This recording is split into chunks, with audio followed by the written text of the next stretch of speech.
A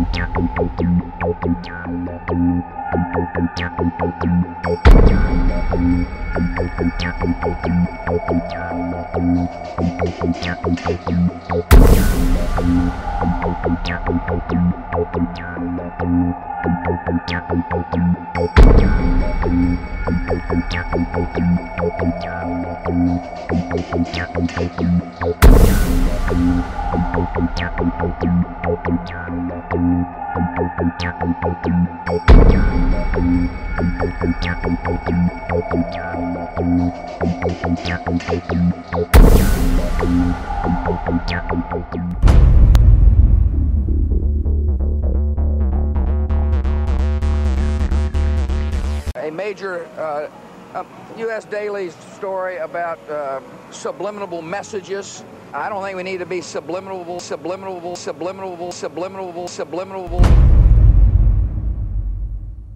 Television is a massive mass hypnotist to the global mind. And what happens is it is implanting a belief in reality by the minute, and then once we take on that belief implanted, when information enters the eyes, we edit it on the basis of that belief.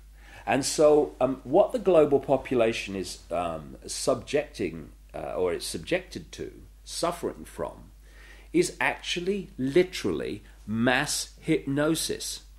And when we talk about people who kind of start to see things and see the manipulation they couldn't see before, what do we say about them? What do they say about themselves? They say, I woke up. Exactly what they've done. When people start to go, hey, I can see it now, it's like someone has gone along, like the hypnotist, and clicked their fingers, and it's like, oh, I can see it now. Mass hypnosis. And that is the greatest hypnotist on the planet, and that's the basis of why it was created. A 49-year-old unidentified man went berserk last night. Where does she get her view of the world? Shotgun. 14 people are dead, including 3 Who will be her children. role models? Never been a better time to buy. What values will she have? Whose child is she? Yours or the network's?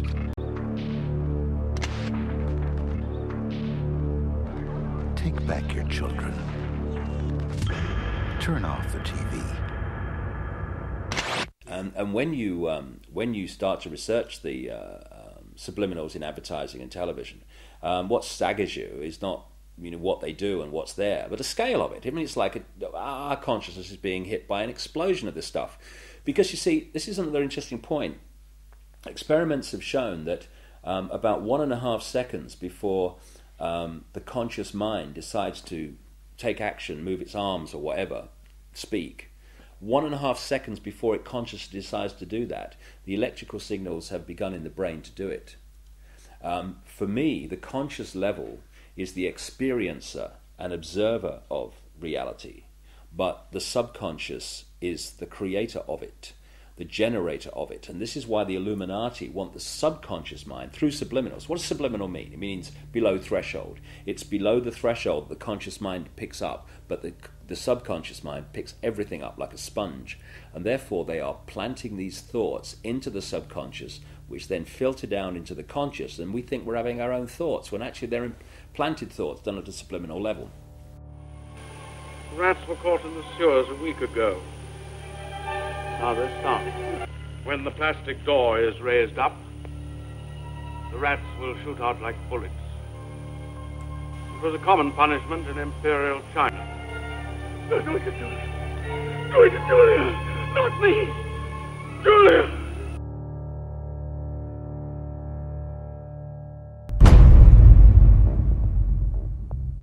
And of course this is being used, this subliminal manipulation, in politics. I mean, of course we had that incident during the Bush-Gore farce of an election, when an anti-Gore political broadcast for Bush, they put a subliminal in of rats while they were talking, but they left it up too long, and you only had to play the tape back slowly, a little slowly, and up come rats as some anti-Gore statement was being made.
llamado tu voto para seguir luchando por el futuro de nuestros hijos.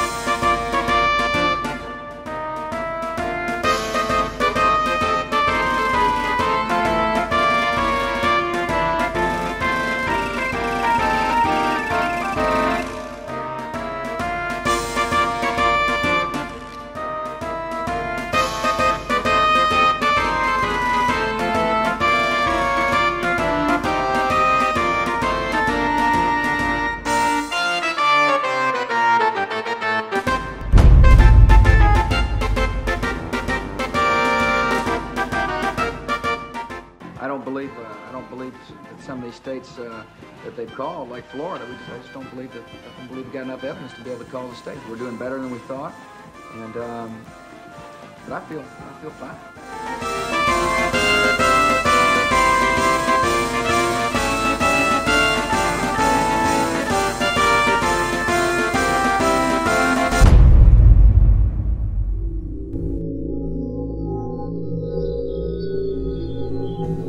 In accordance with the laws of the state of Florida, I hereby declare Governor George W. Bush the winner of Florida's 25 electoral votes for the President of the United States.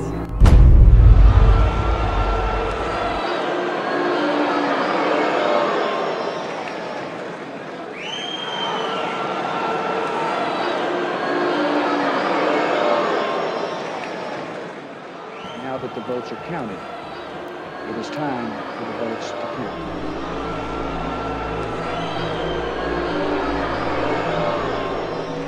I wish to point out that our American democracy has triumphed once again.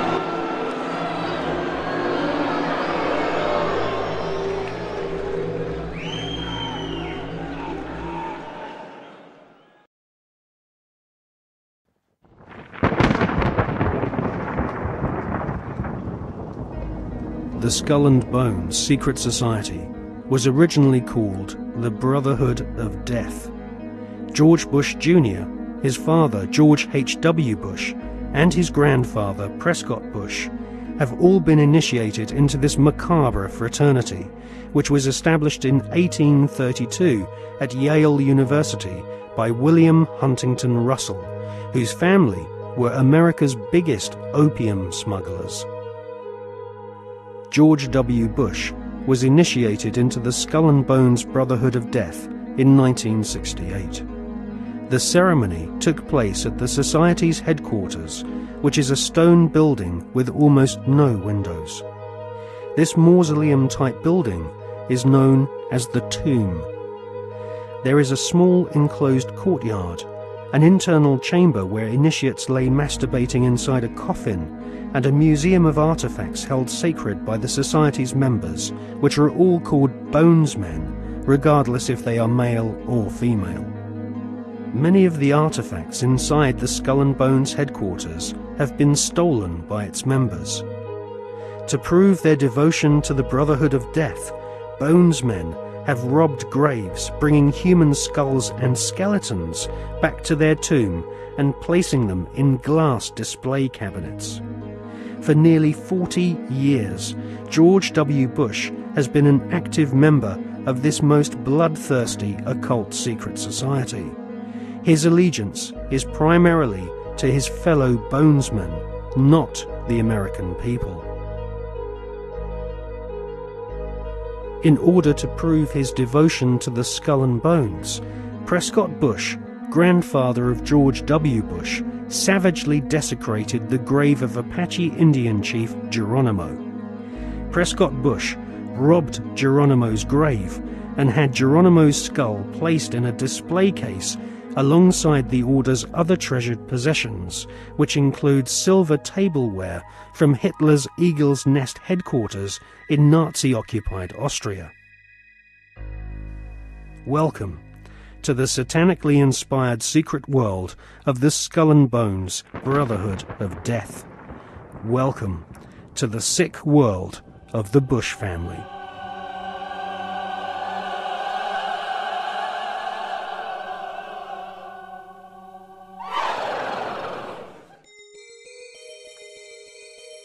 The Skull and Bones headquarters is on the campus of Yale University.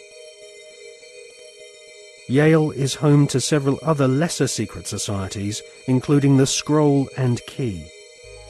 Alexandra Robbins is an American journalist who has written a book about the skull and bones called Secrets of the Tomb. In her book, she traces the origins of this cult, which was funded from profits of the Russell Company in the early 1800s. The Russell Trading Company was nothing more than an opium trading empire, which, still to this day, is the corporate arm of the Skull and Bones Secret Society.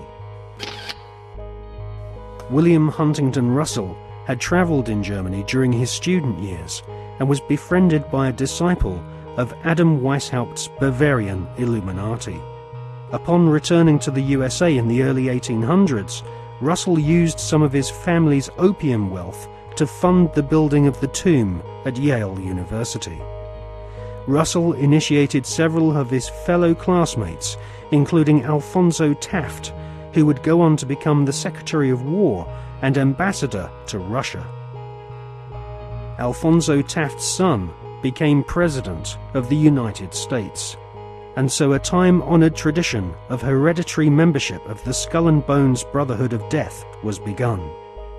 We see this tradition continued to this day, with senior bonesmen encouraging young initiates to marry into each other's families, their sons and daughters following in their parents' footsteps and becoming disciples of this most unholy of orders.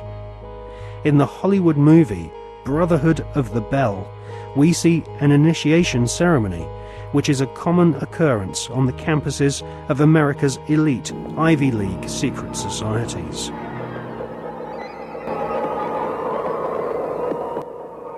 Mr. Patterson, Philip Everest Dunning, Mr. Chad Harmon, Mr. Dunning. Mr. Dunning, the articles and letters of the Brotherhood.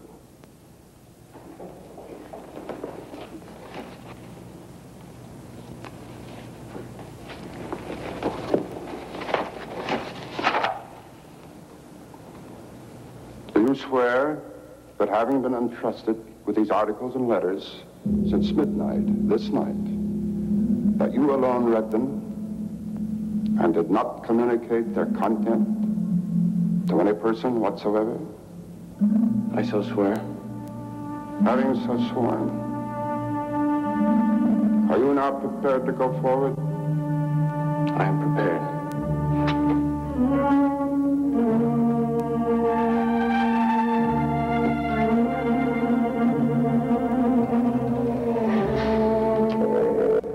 Mr. Dunning, for over 200 years, Brothers of the Bell have been initiated before the spell, and in the same ceremony at sunrise. 22 years ago, Mr. Patterson stood due east in your place, and I became his senior, as Mr. Patterson is now yours. One day, Mr. Patterson will stand due south, and he will induct a Brother of the Bell, and you will become senior. See, in this fashion does the Brotherhood express its continuity. It will continue long after all of us are dead. But that continuity depends upon one thing: obedience. Absolute obedience. If and when you are ever called upon by Mr. Patterson to pay your due bill, you must comply, whatever is asked of you. Well, that bill may come due tomorrow, in 20 years, or never. It will not be a matter of money. It will be an act of fealty, of loyalty to the Brotherhood of the Bell. Now, if you require anything at all, get in touch with your senior, and he will see to it that it's arranged for you. Are you ready for the oath? I am. The oath, gentlemen. I, Chad Everest Dunning, do swear in absolute faith that I shall reveal no secret top of the brotherhood of the hill, that I shall respect my brothers and myself, that I will act as they desire, secure their interests as if they were my own. And I pledge this, My honor, my fortune, and my life.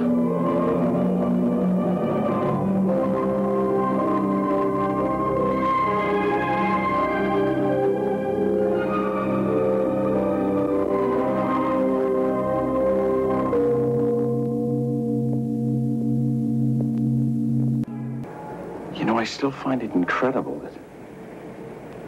that I could get anything I want. Anything a man could get with money, privilege, and the best connections.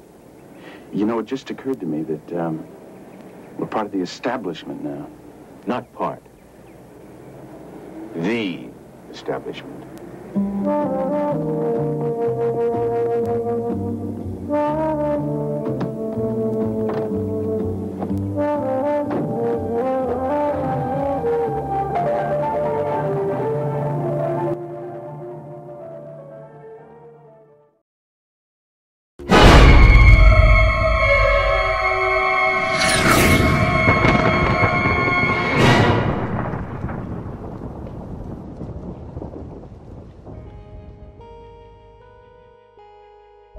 In her fascinating book, American journalist Alexandra Robbins claims to have unearthed a skull and bones plan to dominate the world.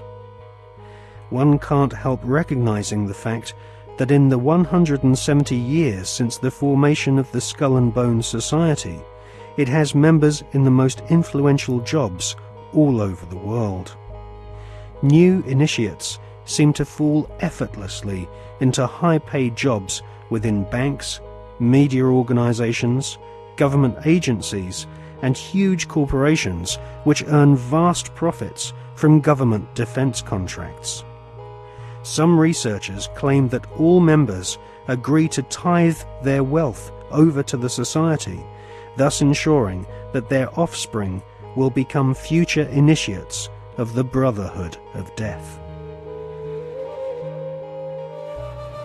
The Skull and Bones Brotherhood of Death recruits members from America's billionaire aristocracy.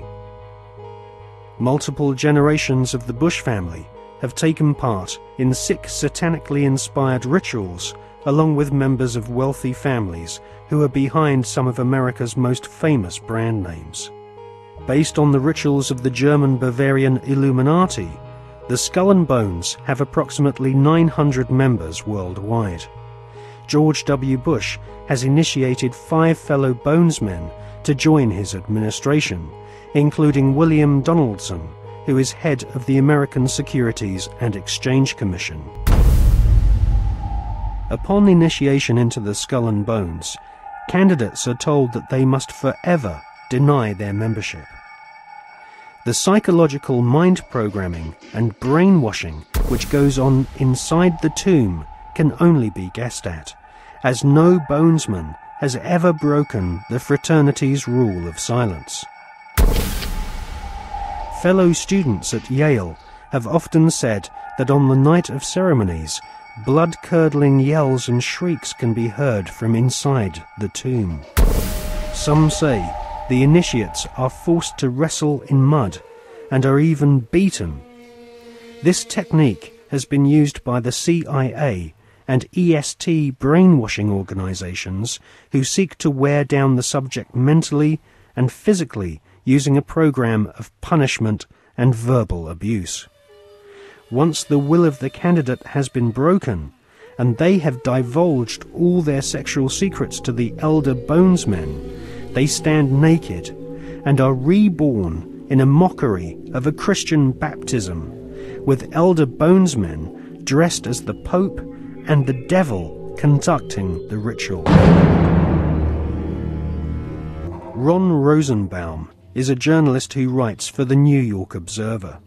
He secretly filmed an initiation ceremony from the top of a building near the Skull and Bones headquarters. Members of the order dress up as the devil, the Pope, and a kind of Don Quixote character.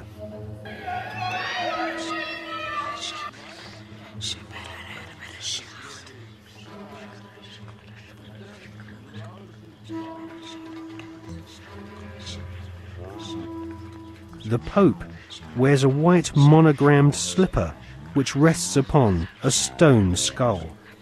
Each initiate is led into a chamber where fellow members shout obscenities and abuse the new initiate.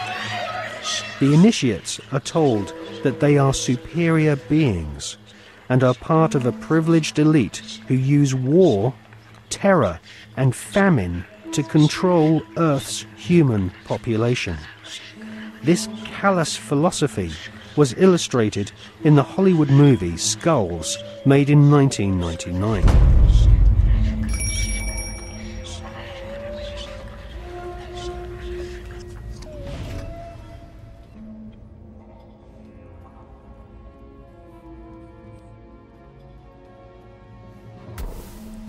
Over the years, there have been several break-ins at the Tomb, which is the headquarters of the Skull and Bones at Yale University. The artefacts which have been found have included membership lists of another secret society which operates on the campus called the Scroll and Key.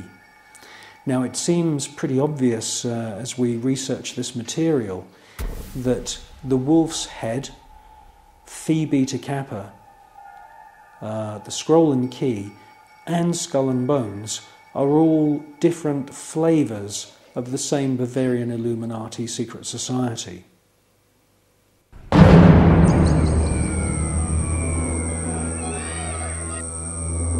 One by one, each new member is thrust to his knees and bows before the devil. A naked woman is ceremoniously assaulted with a dagger. The devil lays each initiate into a coffin, and a ribbon is tied to their genitalia.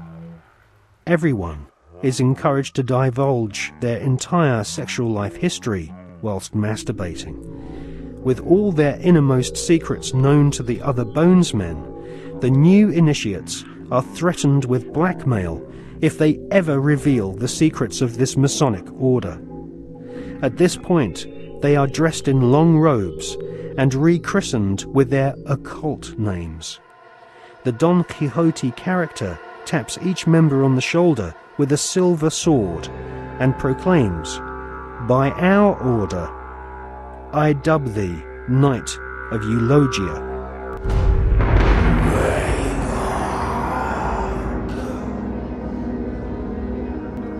We can exclusively reveal that George Bush Sr.'s occult name is Magog, which is the name of the evil army commanded by Satan to visit Earth and destroy the kingdom of Christ.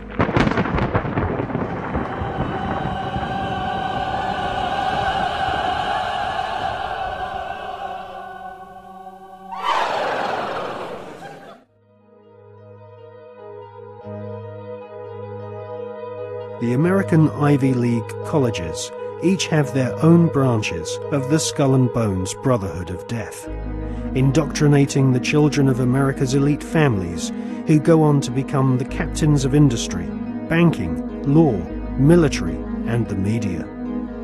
The epicenter of this elite cabal is Yale University. The last 3 presidents attended Yale, as did the terrorist expert Paul Bremer III, who governs Iraq for the Bush-Cheney Skull and Bones elite. Members of the Anglo-American Illuminati network also share the same philosophy. They believe in a single, all-powerful superstate, which is governed by a single world leader. If the Illuminati were successful, and their dream would come true, it would be a virtual hell on Earth. That is what the New World Order is all about. It's a living hell. It's Orwell's worst dream and nightmare.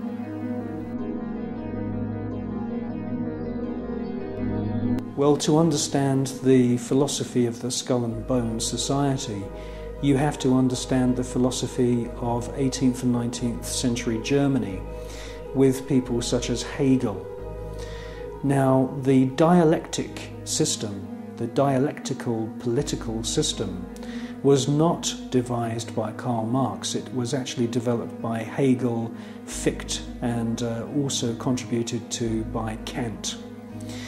These German philosophers believed that you could create change in society by conflict. And this could be, for example, political conflict, the conflict between left and right. From this conflict, a new political system would come about, and this would be a synthesis of the two views. Now, that sounds pretty innocent, but in actual fact, the dialectical system is used in military combat as well. And Hegel's plan, which is being actually carried out right now, is to create conflict, to create wars. And through the creation of wars, several things happen. First of all, the companies which manufacture the missiles, the guns, the bullets, the uniforms, and all of the paraphernalia to do with warfare all make huge profits. Secondly, there is a culling of the male population. Since the 1950s, we've had several reports from think tanks that feed information into the European Union, the British government, and also the American government, which are recommending depopulation. And there is several plans which we believe have been put in motion right now. And obviously war is one way of depopulating the planet. Now, in addition to creating false conflict and engineered wars, the Hegelian philosophical system, which is being followed by the Skull and Bones Society at Yale and also the group at All Souls College at Oxford University, the Hegelian system also requires complete and utter obedience from everyone in society. The idea of freedom, freedom of thought, freedom of the individual to choose what they want to do with their lives doesn't come into play at all under this German Hegelian system. In actual fact, Hegel says that the individual should be 100% obedient to the state, and the state should take on the image of God. Now, in the Hegelian system, the state is all-powerful, so we should ask ourselves, what is the state? Well, the state is the elite. The state is the royal, aristocratic hierarchy who are able to maneuver and live their lives in any way that they choose because they are super wealthy. Now, let's just talk about super wealth and super wealthy people. I can tell you now, after meeting quite a few of them, that they are very, very different to you or me. When I'm talking about super wealth, I am not talking about Puff Daddy who has allegedly 3 Bentleys. I'm talking about super wealth, family wealth, which was in the millions back in the 19th century. Now, when we look at this hierarchy of aristocrats and royal families around the world, we can see that they are the state. They are the people that the robots, I call them robots, the civil servants who run the machinery of the state. It is the civil servants who swear allegiance to this elite. When you join the British civil service, You do not swear an oath to serve the British people. You swear an oath to serve the monarch. It's the same when you become a spy. When you join MI5 or MI6 or any of the other DI or MI agencies, and there's many of them run by the British government, you are swearing allegiance to serve the reigning monarch, not the British people.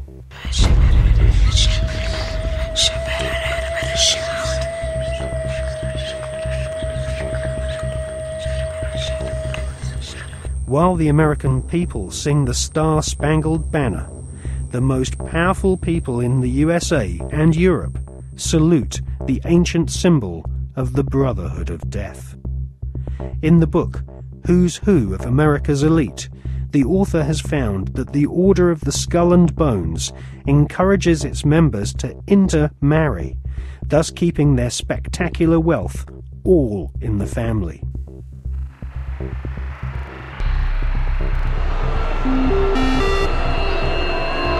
Good evening. Today, our fellow citizens, our way of life, our very freedom came under attack. America was targeted for attack because we're the brightest beacon for evil and the very worst of human nature. I've directed the full resources of our intelligence and law enforcement communities to find those who want peace and security in the world and to bring them to justice. We will make no distinction between the terrorists who committed these acts and the victims of the American economy. Our military is evil, and it's prepared. Our country is evil, deliberate and deadly evil. All that is evil, comforted by evil, and no one will keep that evil from shining. And on behalf of the American power greater than any of us, I thank the many world leaders who have called to offer their financial institutions and assistance. America and our terrorist friends and allies join with all those who want despicable chaos and terrible evil. And we stand together to win the war against all that is good and just. None of us will ever find those responsible. Thank you. Good night. And God. Alive! It's alive! Now they will know why they are afraid of the dark. Now they will learn why they fear the night. There is nothing wrong with your television set. Do not attempt to adjust the picture. We are controlling transmission. I want counterculture. I want anti-establishment. This is mass madness, you maniacs! Quiet, numbskulls, I'm broadcasting. I believe America is ready for a new beginning. The new Prime Minister of India is, no.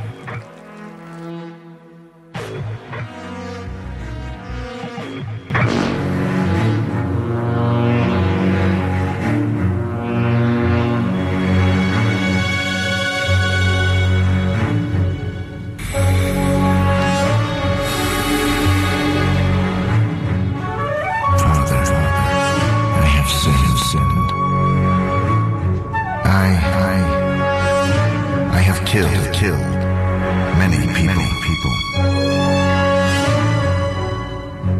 For money. Out of ignorance. Out of evil. Out of hatred.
the Skull and Bones was founded using money from opium. Retired Colonel Bo Gritz is a 33rd degree Freemason who interviewed Viet Cong soldiers after the Vietnam War, who told him that George Bush Sr. and Richard Armitage were at the head of an opium trading gang during the Vietnam War. Afghanistan is the world's largest supplier of opium, and since the US invasion in 2002, the growing of opium poppies has reached staggering proportions, with money from the British government being used by opium farmers to plant gigantic fields of poppies. The BBC confirmed in April 2004 that since the invasion and occupation of Afghanistan by British and American forces, poppy production has reached an all-time high. Bonesmen have never had such an ideal opportunity to follow in the footsteps of their forebears and start smuggling opium. The American and British war machines are commanded by men who have all sworn allegiance to the blood-curdling murderous demon gods of the Illuminati. They are sacrificing the lives of your sons and daughters on the altar of the all-seeing eye.